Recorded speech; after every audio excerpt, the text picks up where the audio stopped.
What's up, everybody? Welcome to another episode of Facts on the Ground. I'm joined, as always, by my awesome, faithful, ever patient co host, Misty Winston. And today we are happy to have back on the show uh, Jegić. I always stumble over his name, Jegić, sorry. Sorry, can you pronounce it again? Or just Jegić. Jegić. But Okay. don't worry about it. I will get it. I'm going to practice. Denijal Jegić is here with us today, once again, and this time we're going to be talking about Palestine and the history of Palestinian dispossession by the so-called State of Israel. And today we're going to start with essentially the invention of Zionism and try to work our way as far as we can into the history of Palestine and the way it's been slowly genocided by Israel over many decades. And we'll see where we get with that. And we're anticipating that this will be a multi-part series. So this is part one of that. And we're going to start in the late 19th century with Denijal. So Denijal, thanks so much for coming back. Sorry for butchering your name once again, but no worries. I will get it.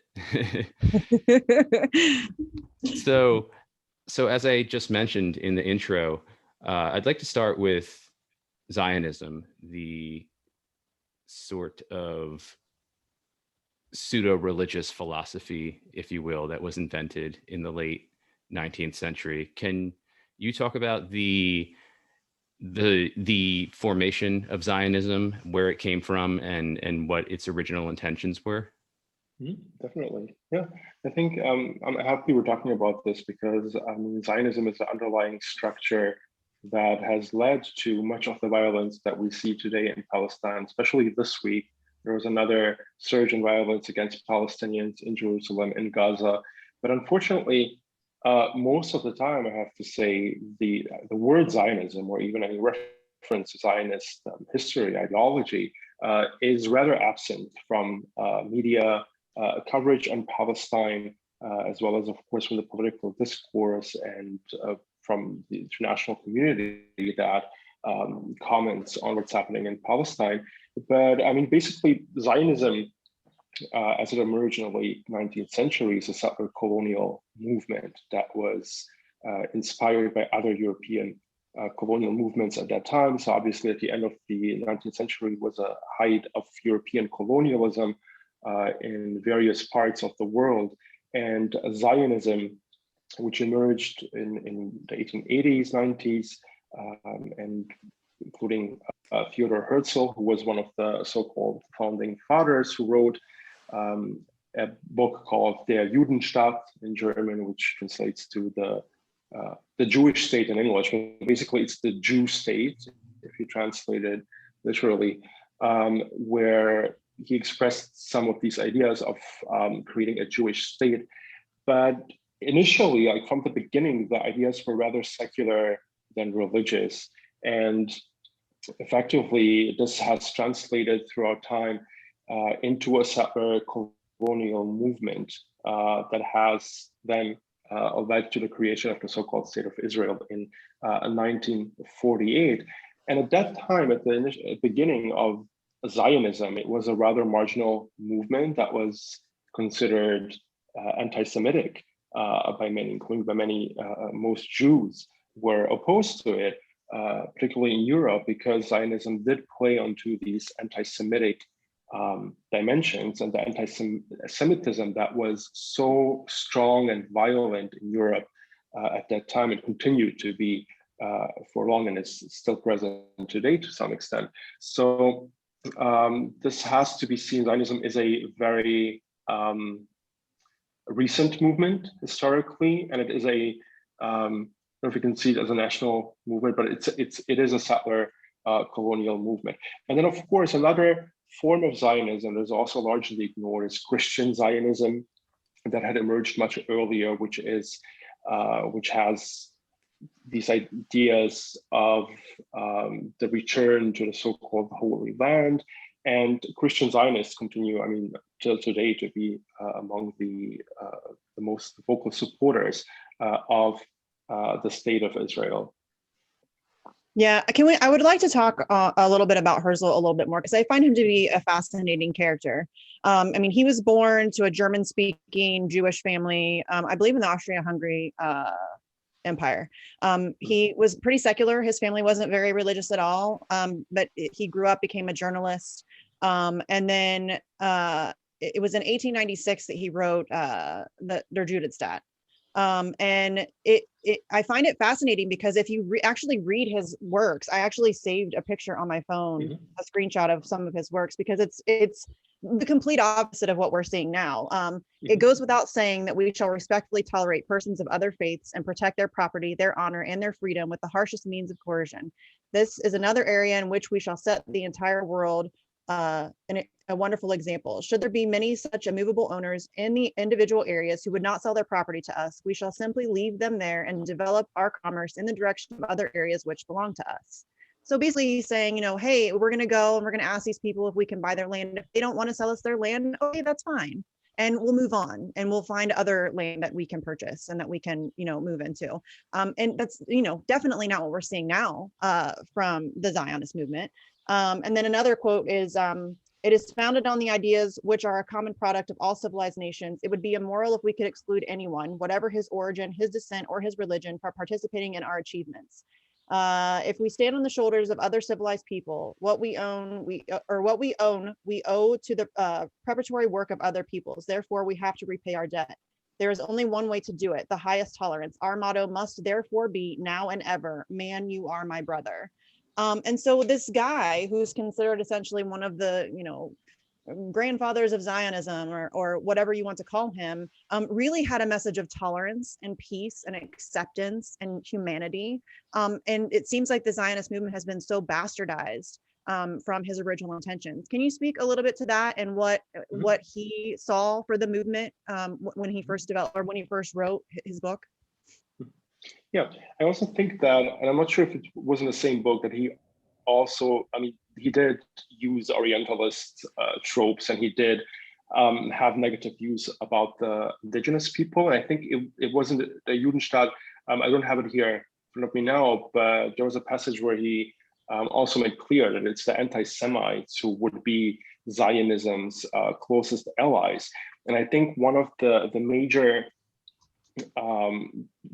changes that Zionism brought was that it started viewing Jews as a separate race, or as a separate ethnicity that would effectively be safe if it were separated from others. And at that time, of course, it was the height of nationalism and of racist and racial fears, particularly in the German-speaking parts of Europe. So we also have to see that within that historical context. So Zionism wasn't necessarily an exception in many ways. It related to the dynamics at that time, but it did play on this idea that there should be a separation and a self-segregation, and that was something that was then developed later on, some of his later writings, as well as by other Zionists, because even that the passage that you read, it also supposes that there is some colonialism, that there is a movement and to another land, to a place that is already settled by people. And then within the first decades, it was basically, I mean, the Zionists were either aware of the indigenous people or just ignored them completely, but wouldn't necessarily see them as equals. And I think as time progresses, has become clear, especially then eventually with the British mandate that was in place in Palestine. Yeah, and I think the passage Misty read from Herzl, I think it should be read cynically or ironically at best, the same way we now read the virtuous writings of the so-called founding fathers of the US. And if you just take it on logic, no movement that wants to relodge itself somewhere is going to go through the effort of going to that land just to be told no, and then turn around and say, well, we're being nice and we don't want to push anybody out of their homes and off their land. So hindsight's always 2020. Maybe that's not what he meant, but I think that's a hard sell for me. I think you have to read what he wrote very cynically, and it was a way for him and others in the Zionist movement, which had its own congresses, its own meetings, if you will, so to speak. And I think it was a way to get that off the ground and give it a sort of benign patina. And that's what happened. And I really see a parallel there to what happened with 9/11, in that there was this group, this movement that was waiting for a catalyst to really put them in the place or set them down the road they really wanted to go down. I don't know if you have any thoughts on that, but I see a lot of historical parallels there. And again, I think Herzl should be read with the utmost cynicism in mind.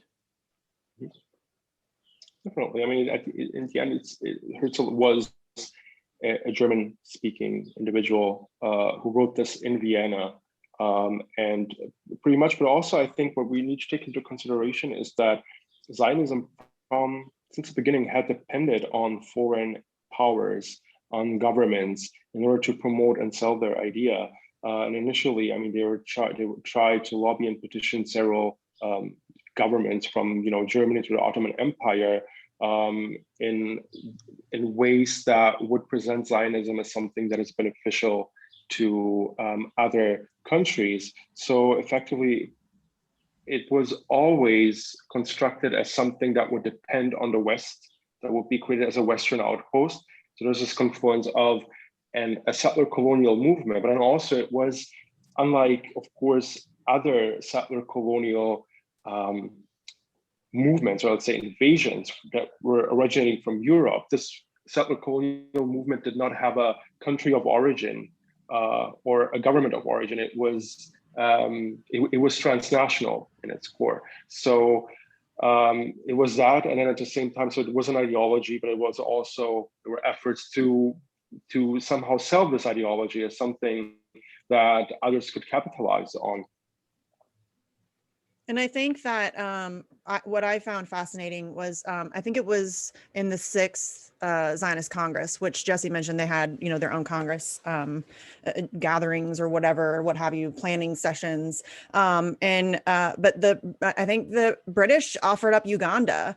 It wasn't always, I mean, Palestine was always the preferred location for the Israeli state, just because of the location of Jerusalem, obviously.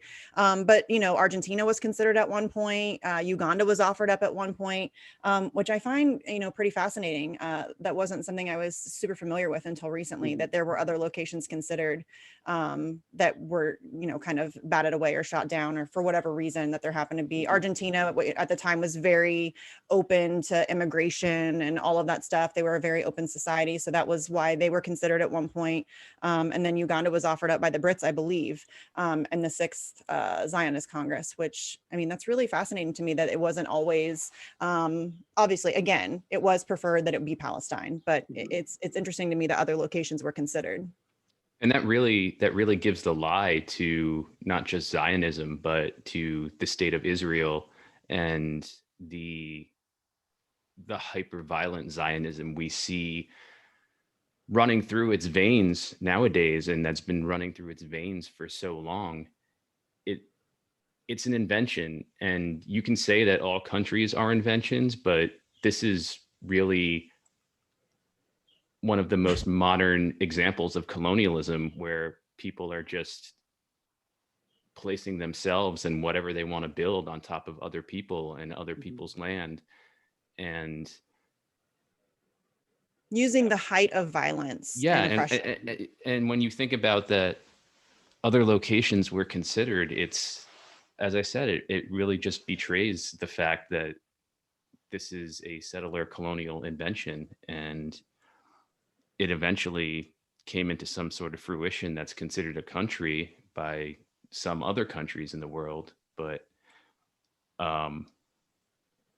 yeah, I think that's what's really lacking from any discussion that's been going on about Israel, Palestine for decades upon decades, that context. And so that's why we wanted to start there, because I think people need to understand that. But when did Zionism really begin to take a hold in Europe and possibly other places? When did it start to really gain traction and be seen as something viable, something that could turn into what we see as the state of Israel today, or the so-called Jewish state? It's the Jewish state now. So yeah, well, even this term Jewish state is also so controversial in itself, because well, I say that not believing that. Yeah, I know. Okay.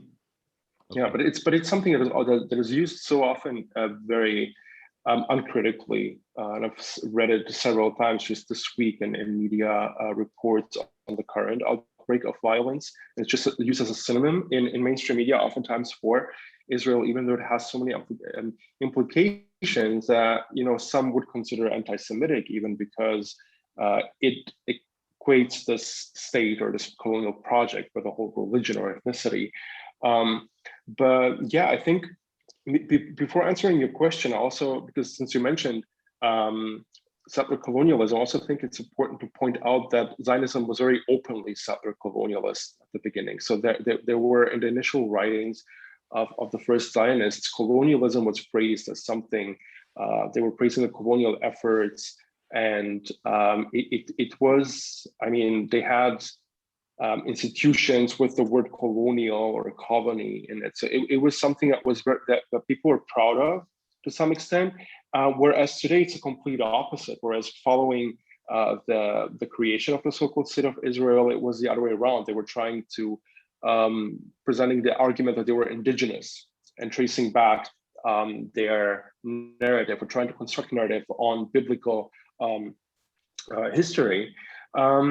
But to come back to your question, I mean, it became a more of a powerful force, I guess, maybe following the Second World War. I guess it became much more of a mainstream movement, and maybe even later on culturally, because within still the first half of the 20th century, I mean, until the first 3 to 4 decades, it was still considered a marginal movement. I remember there was, I remember reading about it, wasn't there, but in the early 20th century, there was a member of the British Parliament who was, I think, the only Jewish member at that time, if I'm not mistaken, who had spoken against Zionism and called it an anti-Semitic movement that would eventually lead to, that would convert Palestine into a violent place. And pretty much there was,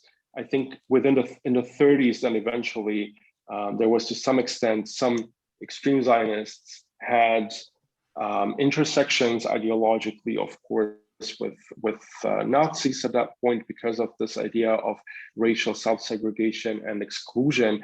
And I think by 48, now I don't have the exact numbers, but even by 48, when the so-called State of Israel was proclaimed, the settler colonial movement only owned a marginal part of Palestine, despite all of these colonial efforts and efforts of colonization, and including support from the British authorities at that time. So then eventually it led to what happened in 48, the Nakba, that we can also talk about in detail, maybe, to this ethnic cleansing that led to the violent expulsion of the vast majority of Palestinians.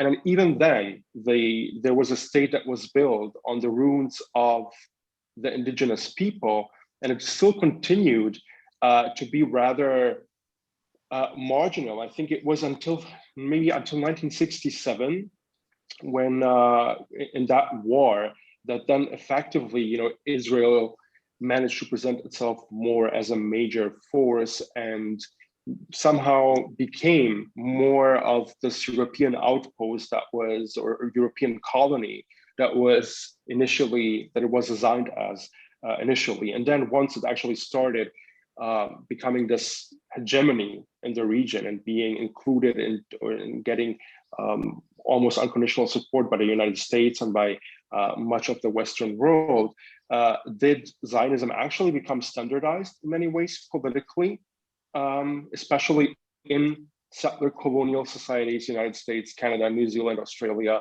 the United Kingdom, and of course, most of Europe. But at that point, then of course, Zionism, the word as such, or the movement, was not part of discourse anymore. It was suddenly the state of Israel, which then became, you know, this fragile Western part in this very bad region where everyone wants to kill them and they need to be defended with Western weapons and money, which leads us to today's situation and rhetoric. Can we back up before the Nakba a little bit to when Palestine was still under the rule of the British Mandate, and there was at least one major revolt against the British Mandate, and the indigenous Palestinians who lived there and who were revolting. They not only understood colonialism from the British sense, but they understood, I think, what was encroaching upon them from the sense of Zionism and what would later become Israel. Can you talk about what happened in the 30s a little bit under the British Mandate period? Definitely. So, I mean, the British Mandate came just at the collapse of the Ottoman Empire. So there was one power after another in Palestine. And effectively, that was also the time, 20s and 30s, where there was a rise of maybe of a national consciousness much more than before. And during the British rule, the British had favored the Zionist settler movement. There was the Balfour Declaration previously in 1917, where the Zionist movement was promised Palestine as a homeland by the British in complete ignorance of the indigenous people. So effectively in the 30s, there were cases of riots by Palestinians against the settler community, because it became more and more obvious that there was a colonization process going on. The British were generally overwhelmed with the situation, which is also what it at the end in 48 really left without, I mean, they just basically left the situation because they were overwhelmed eventually. Yeah, very, very much echoing what we've seen today with other Western imperial adventures. Yeah, there's actually a really great George Galloway clip where he's speaking to a caller on his show, and the guy was trying to justify what Israel's doing to Palestine, and Galloway says, "What gives you the right to take somebody's land and give it to somebody else?" And the guy kept saying, "Yeah, but no, listen to me. What gives you the right to take somebody else's land and give it to someone else?" And the guy just kept arguing back and forth with him, and he's like, "No, listen. There were already people there. It was their land, and it was taken from them by another country and given to another people's." And I think that's something that people really have a difficult time processing, that there were people living there. This isn't just like, oh, here's, a blank space for, Israel to form itself. No, there were indigenous people there that had been living there for a very long time, and who had their land completely stolen out from underneath of them. And they were kicked out, they were refused return. And I think that's something that a lot of people don't recognize, that this really was, legit colonialism. Like it was an invasion, and, an occupation, and all of those terrible things that we're continuing to see today. And now it's just progressed into more of a genocide.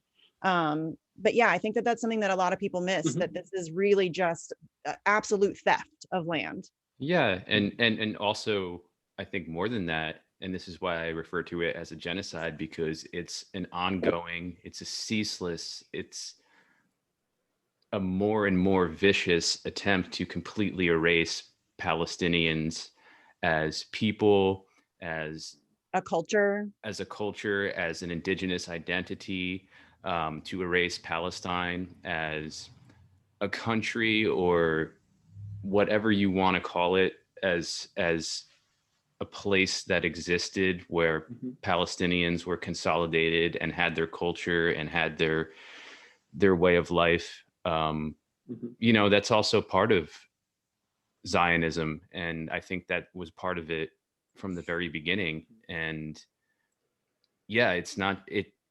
Misty's right. It is about the theft of that land, and but the theft of that land, I think, is built upon, or it's built upon, and it necessitates the erasure of Palestinians completely. And that's what I remember watching John Pilger's documentary. Mhm.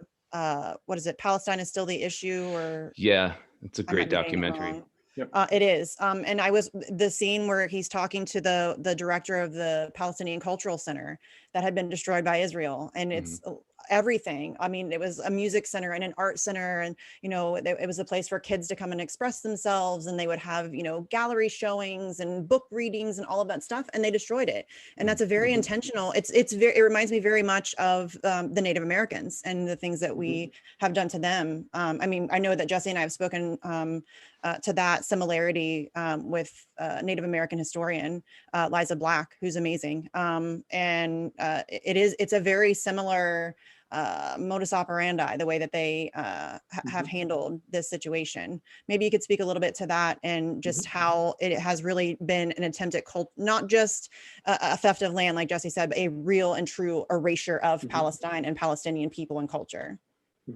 Absolutely. Particularly because the Zionist movement had to create a narrative for its own, a national narrative, a history, and Palestinians were there, and Palestinians had a connection, and still have. They have a connection to the land. This is their land. This is where they're from, where their ancestors have lived for centuries, and so on.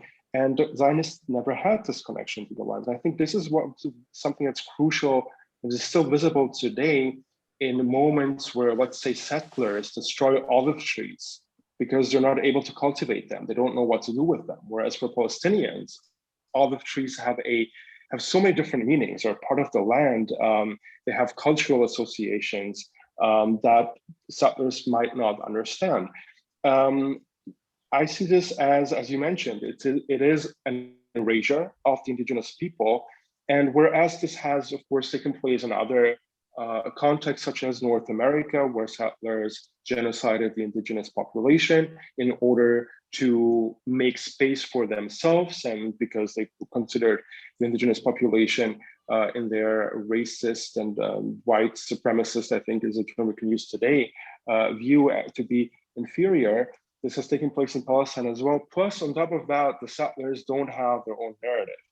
So basically, any presence of Palestine in many ways negates Israeli narrative, because at the end, Israel was, and this is another crucial point, I think, Israel was not built alongside Palestine. It's built on top of Palestine. It necessitates the destruction of Palestine and its history. And we've seen that with, just another example, when the Israelis invaded Beirut in 82, one of the things they did is they destroyed the Palestine Research Center and looted, I think, 20,000 writings that were written by Palestinians, and narratives and history and so on, because effectively this is the advantage of Palestinians. They have their history there, and it is their land. And of course, since Israel's foundation in 48, there have been these constant attempts to create this narrative, also based on architecture, on the landscape. So oftentimes, even today, when Palestinians are expelled from particular villages, and we've seen it in Jerusalem, in neighborhoods of Jerusalem, the reason is oftentimes that Israel or Israeli archaeologists have found something that is historically has been present there, and they need to have the Palestinians removed in order to restore whatever biblical connotation or reference they might find. And even the language, right? Hebrew. And the find always conveniently happens to be near Al-Aqsa. for some reason. Yeah, which is another thing, right? Because some of the extremes. I mean, I don't know if I can say extremist Zionists, because Zionism is extremist in itself, but also view that as an occupation of Palestinians who are actually occupiers, and then referring to Zionists as indigenous owners of that land.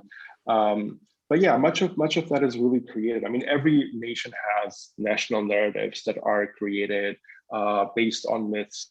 And I think because Israel emerged as a state in 1948, at a time where so-called decolonization had already been beginning in some parts of the world, where places like places in Africa or Asia would gain independence, at least on paper. There was this reverse process in Israel, Palestine, and then so even the language, the modern Hebrew that's spoken today, is very different from the original language, Yiddish, which was the main language that was used by Jews in Europe, has basically been replaced by Hebrew. And there's a brilliant scholar, Nur Basadha, who wrote many books, but one of them is the Palestine Nakba, I think it's called, where he also traces these narratives and myths and has a great historical knowledge. And I think that it's one of the books that provides maybe the most insightful information that is helpful in understanding these developments. And then, of course, Orientalism as such plays a major role, because these settlers, they mostly came from Europe, from white places where the indigenous people were considered culturally inferior because of Orientalism, which has been in place in Europe, and which is something we talked about last time, how language and repetition has such a strong significance and cultural implications. So I mean, even today we see that there's no, there's oftentimes not even a need for Israel to justify why it's killing Palestinians. Today the rhetoric is, terrorism, Islamism, and so on. But basically it goes back to the same narrative that indigenous people are violent inherently, that the violence and terrorism is in their genes, and that the settlers are only protecting themselves. And then, of course, settler colonialism in itself is genocidal, right? Because what the settler wants is land. And in order to get the land, they need to remove the indigenous people, who become criminalized pretty much by just standing in the way of the colonizer, which is where the conflict actually starts. Yeah, and I think getting past the 1930s and getting up to 1948, we should say that we should talk about the establishment of Israel and all the terrorism on the part of those who were supposedly fighting nobly to create Israel, the bombing of the King David Hotel, for example, and then how these people, these very same people like Menachem Begin, went on to become prime ministers and defense ministers of the so-called state of Israel. So maybe that's such a great point, because the establishment of Israel as a state was from terrorism. That's where that came from. Palestinians did not just, peacefully give up their land and walk away. They were forced out by violence and brute force. I mean, it really is what that is. Yeah, I think it's important to make that distinction and let people know that that really this wasn't some benevolent kind, we're going to move in and be neighbors. Not at all. Yeah. So I'm wondering, Danielle, if you can talk about that and some of the particular groups, if you want to be so kind as to call them that, the groups that were involved in that terrorism, like the Irgun, for example.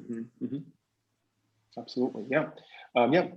This is a great point, because that's actually what it was. And even I think it was Menachem Begin who later bragged that he was the first terrorist in the Middle East, because it was terrorism.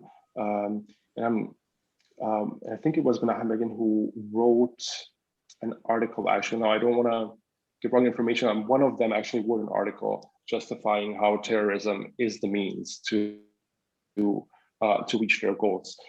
So definitely that was what was one of the main methods of bombing, of throwing bombs in public places where Palestinians would gather. The bombing of the King David Hotel, as you mentioned. I think they bombed an embassy in Rome. So, and this was sometimes justified as what Zionists would call a liberation against the British occupation, or I'm not sure how exactly they called it, but it was seen as a way to establish their sovereignty, which is also why, effectively, in 48, the Nakba, or when the so-called state of Israel was established, is referred to in Israel today as a day of independence, as if Israel existed and had declared its independence from the British. I mean, this is really doesn't make sense, but yeah, terrorism was definitely one of the means, and I think it was Tom Suarez who wrote a great book on that, on Israeli terrorism and how the state was formed. There were the Irgun and the Lehi individual groups that were paramilitary groups that would literally terrorize Palestinians. And many of these, are settlers who came from Europe. And effectively, then, I mean, 48, it was, the same people that then, established the state, and then it was institutionalized. So there was a very fluid move from terrorism from these groups into an institutionalization of the state, and then what's referred today as Israel Defense, so-called forces. And of course, as you mentioned, many of these terrorists have later on had very significant positions in the Israeli political establishment. They were prime ministers, they were presidents, they were, there was really no distinction there. They just continued, even into the 21st century. Ariel Sharon, one of them who was involved in massacres in the 50s, who under his command, I think there were, when Israel attacked Egypt, they killed prisoners of war. They set a village on fire in Palestine that killed over 100 civilians in the 50s. He was then also responsible for the invasion in Lebanon, was instructor on the Sabra and Shatila massacre, and then eventually in the 21st century became prime minister after a maybe 6 decades long career of terrorism. So and I think it's important that, as you said, to call it what it is. It is terrorism. Yeah, and we've talked about that before. Just the language, we've talked about with Danny Scherzen, we've talked about it with you. Language is always important, and Israel is very good at propaganda. They're very good at narrative management, and so I think that calling it what it is, being honest and upfront about what it is really critical moving forward. I mean, like calling the Israeli Defense Force the Israeli Defense Force is a farce. That's ridiculous. They're not defending anything. So yeah, I think that language is definitely really important. I'm sorry, Jesse, I cut you off. Sorry. I was just going to say to the list of 20th and 21st century, late 20th century and early 21st century war criminals who've risen to positions of political power in Israel. Ehud Barak is a big name we should put on that list and not forget about, especially with regard to Camp David, which we'll talk about in a later episode, hopefully, and also what happened in Lebanon in 2006, which will also be for a later episode. But basically what we have here is that the British promised Palestine to both the indigenous Palestinians, the Arabs who lived there, and to Jews who weren't so much indigenous. There were Jews living in Palestine, but as you've mentioned, a lot of them immigrated there from other places, mostly in Europe, like the Soviet Union, for example, or Soviet bloc countries where they were being persecuted. And essentially, the Palestinians were told you're shit out of luck. And 800,000 or so of them during the Nakba were expelled from Palestine and ended up as refugees in Lebanon, in Syria, in many other countries in the Middle East. And then, as you said, there was this sort of almost overnight normalization of Israel as a nation state. Even though in 1956, I think it was during the Suez Crisis, when it seemed like the US still had some weight, and Eisenhower said to Israel, I forget where, but you better back off of what you're doing in this place, or we're gonna cut the ties, aid-wise and diplomatically, politically, etc. So can you talk more about that sort of overnight transition into this sort of pseudo beacon nation state? Yeah. And so at that point, I think it was more the UK and France that were close allies of Israel. The United States, did imply there could be sanctions in 1956 when Israel attacked Egypt with the UK and France. And I think, it was not before 1967 that it then became a major force when Israel attacked, and basically had a victory in a war over several neighboring countries.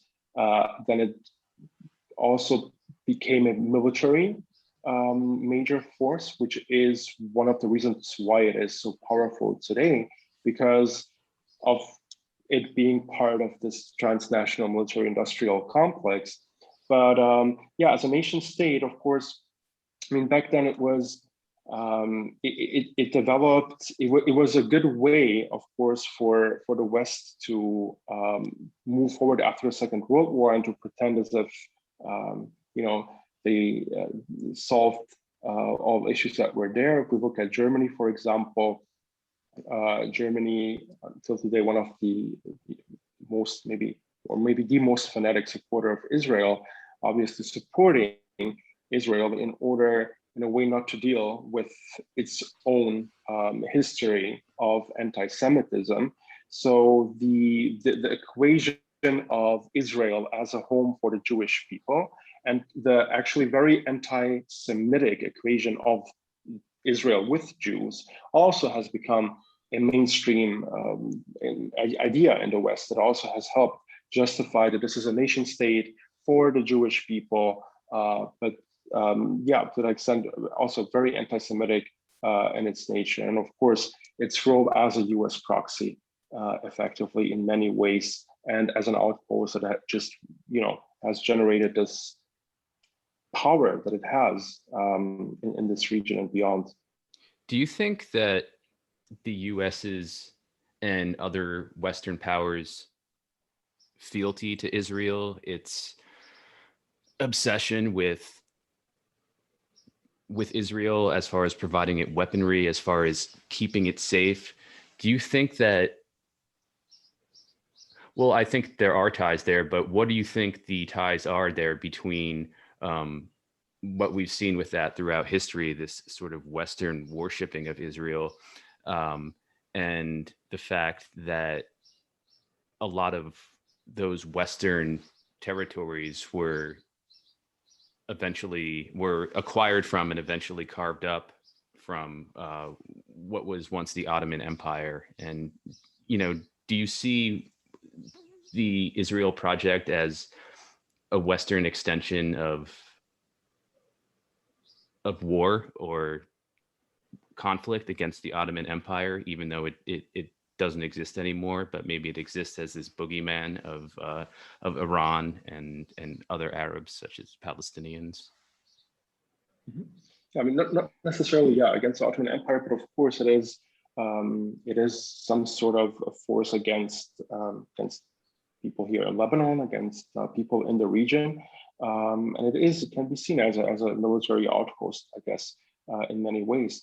But also, Palestine has become a testing ground for many things, not just military equipment and weapons, but also policies of population containment.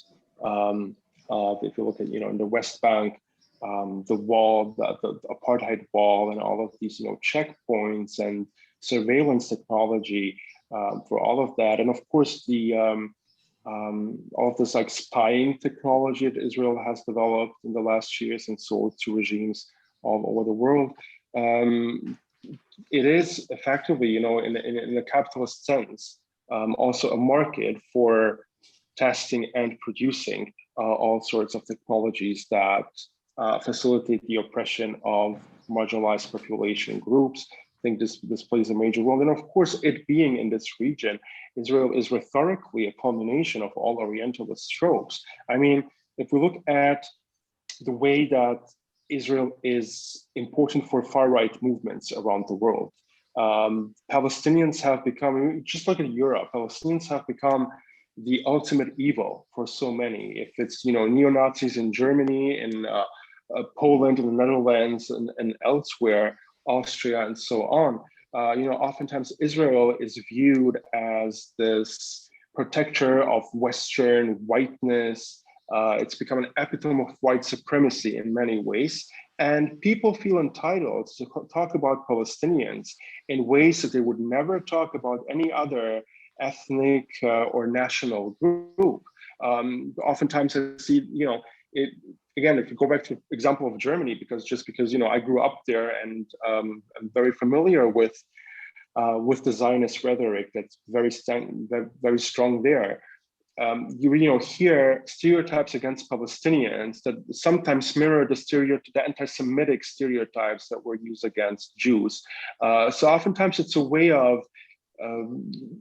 using words for people who are racist in a way that they can do it openly and still be liberal and still be democratic and still be maybe even consider themselves left, but abuse Palestinians and in so many ways. So I think in this way, Israel has many dimensions and roles that it fulfills for Western fantasies of supremacy and cultural supremacy, probably.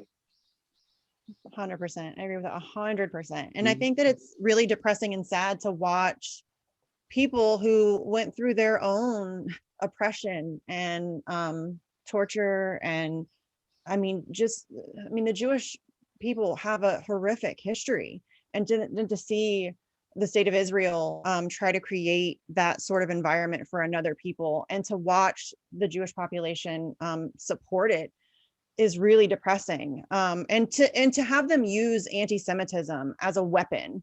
If you even dare, they called Bernie Sanders a self-hating Jew simply because he said that Palestinians should have rights. That's all he said. He didn't say that Israel should give the land back. He didn't say, he would never go that far. But he just said that they deserve. That they should have rights, like they should have I don't right know, to go but to that's the what bathroom. I'm saying. It's like this. That's what I'm saying. It's like this completely vague, like non-statement, and they still called him a self-hating Jew. They did it to Jeremy Corbyn. Anybody that dares to stand up in defense of Palestinian lives and rights and all of those things, just humanity, is immediately labeled as anti-Semitic. And it's really disturbing to see how effective that has been. And I know that we've talked about that Israel is incredibly gifted at propaganda, and they're very good at, making sure that the proper rhetoric is being pushed out. But is that, I don't even know what even to ask about that. It's something that has bothered me for a really long time. Just seeing these people support something that, they should know better. Their own history demands that they know better. Can you speak to that at all, and how, how that works and how that mentality has been, kind of fostered? Yeah. So Israel, of course, as many Zionists have claimed time and time again, Israel depends on anti-Semitism to some extent. But at the same time, I know Jews who consider Israel to be anti-Semitic because it is based on this equation. Israel necessitates, or maybe even one could say that Israel maybe uses Jews or Judaism as human shields for the perpetuation of its violent policies. Now, I'm neither Jewish nor am I a scholar of Judaism, but for me, I feel, offended if someone, calls all of these apartheid and ethnic practices as anything that has to do with Judaism or any other religion. I mean, this is, I feel, anti-Semitic. And so how would, criticizing Israel be anti-Semitic? I mean, that just this, claim presupposes that one is equating Israel's actions with Judaism. And I think that's actually rather anti-Semitic. But of course, yeah, it is, Israel has been exploiting Israel at the same time, interestingly. And I'm actually surprised that this narrative is still so powerful, because it's been exhausted time and time again. At the same time, if we look at Netanyahu, who has also been part of the political establishment now for decades, Netanyahu himself has made anti-Semitic remarks, such as, I don't know, like it was in, I should have, didn't know I'm going to quote this. I should have looked up the exact date, but within the last decade, at one point, he claimed, and I'm not kidding you, he claimed Hitler didn't want to kill the Jews. That was what he actually said. He said that it was the Palestinians who convinced him to do so. He only wanted to expel them.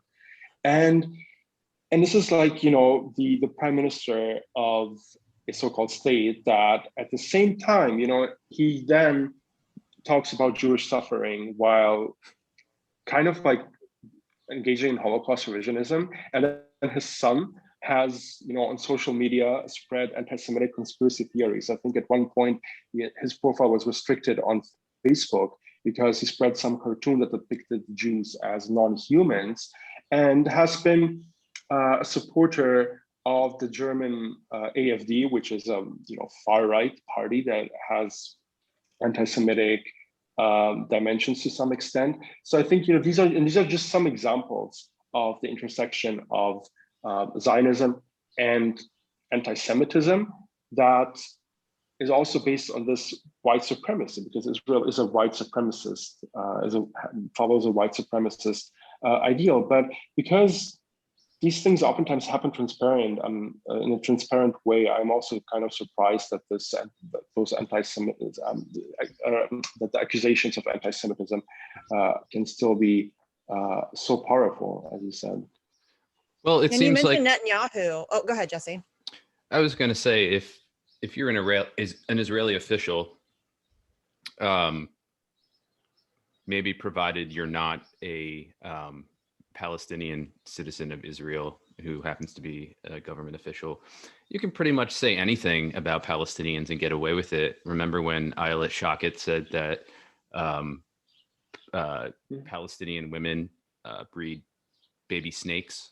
I think that was in. Oh, and there was the T-shirt with the pregnant woman on it, and it's something about 2 kills, 1 bullet, or something like that. Yeah. Pregnant Palestinian woman on it. That's some of the most disgusting things I've ever seen. That's and that's something I think that has deep roots, going back to not just the foundation of Israel, but Zionism too, and the erasure that it requires, and just in terms of the erasure that we talked about, a really good book to read on that is called Disappearing Palestine by Jonathan Cook. Anybody who's watching, I highly recommend that. He really goes into the history of how Israel was not only invented, but it literally erased a people, a culture, their towns. It even changed the name of their towns. And he goes into it very historically, plenty of citations, plenty of documents, source documents you can trace the information to. I love source documents. Another good book. Well, I'm not going to say it's a good book because I'm only on chapter 3, but I just got this, Palestine, A Socialist Introduction. And it's really good so far. So nice. Yeah, I figured I would bring that up too while I'm sitting here looking at it. But yeah, it's really good so far. And you mentioned, oh, go ahead again. I also just wanted to say that Netanyahu, even though he's been kicking around in Israeli politics for decades, his family has very deep roots in Israel.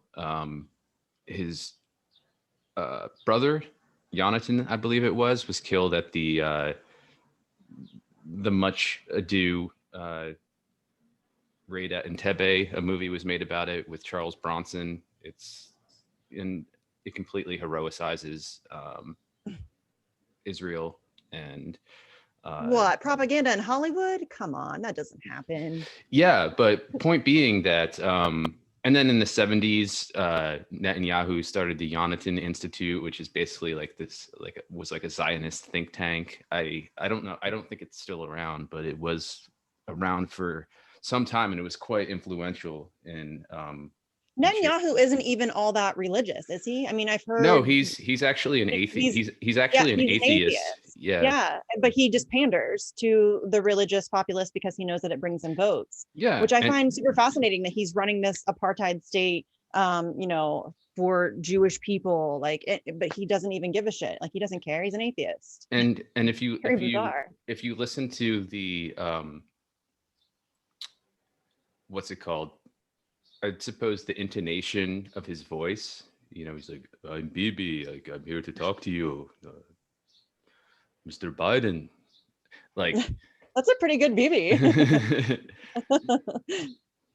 A big part of what you can hear in that, if you spent any like fair amount of time in Philadelphia, is the fact that he lived in Philadelphia for a while as a child, I believe it was. And so we can talk about this in another episode, the whole controversy over dual loyalties. But I think just as like a precursor, that's an example right there.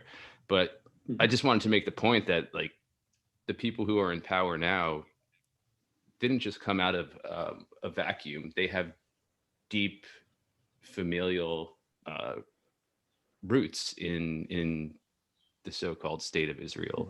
And Netanyahu is one of those prime examples. And I suppose an echo of what's been happening to Palestinians for, I argue, over 70 years now. It wasn't, it started well before 1948, but maybe you can speak to that, about these sort of, it's almost like nepotistic in a way. It's like grooming, like they're groomed to become these leaders. I mean, like Juan Guaido is, been groomed in American schools to become, a coup president, the fake president of Venezuela. Yeah. I do think that would be a valid point, but at the same time I also think that it is, I mean, if we look at the political spectrum, or at the parties and politicians that are represented in the Israeli parliament, there isn't much of a difference. I mean, even there are people who are still even more on the right from Netanyahu, but there isn't really much else. I mean, there's no one in the Knesset that, except for maybe the Palestinian representatives, the few who are elected there, who would, support a decolonization, for example, right? So Zionism in itself is problematic, regardless of whether it is a right-wing Zionism or liberal Zionism, and so on. So I think Netanyahu is symptomatic of this whole ideology and of this whole system that had been in place for, as you said, like more than 73 years now, and because it is. The ideology is part of that state. And I think the Israeli so-called defense force is another example thereof, where, it's in the colony, everyone has to serve in the military. If they don't, they might, even go to jail or get some other sort of punishment for not doing that. There's a indoctrination, taking place to some extent that is, teaching people that, they need to, that there is a military and there is the state and there are these hierarchies and they need to fight and so on. So I think Netanyahu is very representative of much of what's been going on in the colony for decades. I think he presents a very palatable leader too. He speaks perfect English, like Jesse said. He has a certain tone to his voice, and I think that he's a very to present to the West, to present to the American people. He is a very good representative for the state of Israel. He's very well spoken and very, I mean, the fact that he speaks perfect English is a key. In the West, we don't pay attention to foreign languages. We tune out. So he really is kind of like this presentable face. Yeah, he only seems to tweet in Hebrew for some reason. I doubt he tweets at all. He's got some lackey doing it for him, for sure. Some commissar is tweeting for him. Yes. There was something I wanted to add to that. Trolls, probably. Misty, what were you just saying before that? Just about Netanyahu being like a palatable face to present to the West. Is that and I just wanted to add to that if you hold him up to Biden, if you hold him up to Trump, if you hold him up to Clinton, if you hold him up to Bush Jr., if you hold him up to Obama, like these people are in perfect parity with each other, both ideologically, politically, the way they'll just, without any compunction for human life, play realpolitik. And but what we have to remember is that Netanyahu isn't the first iteration of this, or even a new iteration of it, that Israeli leaders, including Golda Meir, have been like this for a long time. Israel is essentially modeled on the United States model of the myth of an empty land and making the desert bloom. And he's just the latest face on that, just like Joe Biden is the latest face on our deep state. Netanyahu's the same thing there. And I think it's in John Pilger's documentary that I mentioned previously. There's like a montage of the different US presidents talking about their undying loyalty to Israel, and we're always going to protect Israel. And it's this like just crazy montage of these insane quotes of American presidents just undying loyalty to this foreign country, which I know Jesse said we'll get into dual loyalty later in another episode. But yeah, I mean, it's interesting how closely modeled they are after our kind of style of politics. Yeah, and I think that's why the US, one of the main reasons the US has such a hard time sort of detaching itself from Israel is because they were founded essentially the same way on the erasure of other peoples. And also, which we can talk about in a future episode, there's the economic aspect of that as well. And America has to support Israel. America wants to support Israel, but America can't support Israel. And there's no way out of that for the US, as far as I see. I think it's in too deep. It has been in too deep for many decades. And I don't know what the answer is to that, what a resolution would look like. And obviously that's something we can talk about hopefully in a future episode. But one of the key points I want to hammer home in this series is that what Israel is doing to the Palestinians, what it's been doing for, as we said, 70 plus years, under the UN definition, it qualifies as genocide. Number one, there's a mental element to it. Quote, intent to destroy in whole or in part a national, ethnical, racial, or religious group as such, unquote. And two, a physical element, which includes the following 5 acts: killing members of the group, causing serious bodily or mental harm to members of the group. Check. Deliberately inflicting on the group conditions of life calculated to bring about its physical destruction in whole or in part. Check. Imposing measures intended to prevent births within the group. Check. Forcibly transferring children of the group to another group. Check. So and there's a lot more that the UN documents and Geneva Conventions, et cetera, have gone into. Well, the UN has called them out for it. There's Resolution 242 that's been on the book since 1967, which they don't care. I'm hoping that can be like our starting point for the next episode, because I know we're getting toward the end of your time here. But people often see people who aren't familiar with either the definition of genocide or what's happening, what's been happening to Palestine and its people for so long. They'll hear you say that Israel's committing genocide against Palestinians, or outside of that, that Saudi Arabia, the US, the UAE, and other parties are committing genocide against Yemenis. And they mostly treat you like you're speaking in hyperbole. But if you look at even just that concise breakdown of the United Nations definition of genocide, it's obvious that what Israel has been doing and is doing to Palestinians is genocide. There's no argument about it. It's a matter of not just historical record, but legal record. So I just wanted to hammer that home, because there's always pushback. How is it a genocide? How can a people who've experienced a genocide wage genocide against another people? Well, that's what they're doing, and there's a definition for it, and they're checking off every box. So in case anybody has any doubts, there you go. But that's something I'd like to talk about later on as well, because it's built up over so many events. The first Intifada, the second Intifada, it goes on and on.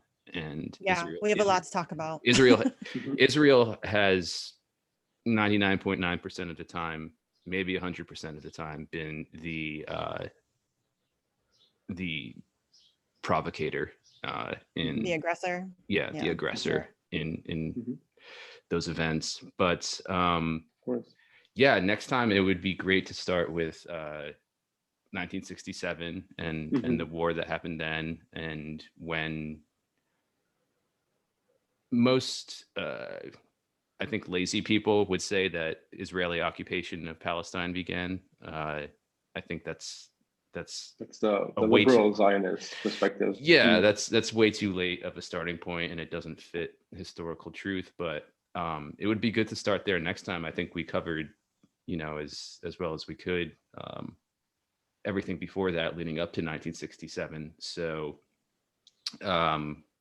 we look forward to having you back on to start from there and keep going with this narrative. Yeah, this adventure into Palestinian history and the oppression of Palestinians. So, Misty, do you have anything you want to ask or add before we? I don't think so. I'm looking forward to next time, like you said, Jesse. I think this is an important conversation. I think a lot of people are going to be super interested in this. I know I get questions about it all the time. People DM me on Twitter and ask me to kind of explain things, and I'm no expert. So, hopefully this will be something that our audience will really enjoy and, learn something from. So yeah, I definitely appreciate the conversation. Yeah. And I think anybody who wants to know more, or is frightened of learning more, or intimidated about learning more, it's a lot. Don't be just read, find content that interests you, find something about what's been happening there, the history that interests you, and read about it and educate yourself. There's a fountain of information out there, and it's important history. It really does very much influence where we are now and where we're going. So it's a necessary thing to educate yourself on, in my opinion. Yeah, it's very complex, but it's not at the same time. And so I always encourage people, if they're interested in human rights at all, to educate themselves on what's been happening to Palestinians for far, far too long now. Agreed. So we'll talk about that and a lot more in future episodes in this series. But right now, I just want to thank Denijal Jegić. Almost. Jegić. How do I say it? Jegić. Jegić. Jegić. I did it. Jegić. Damn Awesome. it. Come on, Jesse. Denijal That's fine, no Jegić. worries. Denijal Jegić, thank you Yes, for thank coming you. on. He's a Thank you. researcher, a writer. We'll link to his Twitter page where he's active. We'll link to, you have a website, correct? Yeah. Yeah. I've been on there. Yep. I should know that. Yeah, We'll link to your all that website. stuff. And we'll link to, you've written a bunch of pieces about Palestine for Mondo Weiss. So we'll link to those pieces and some other outlets as well. But I think they're all well worth reading.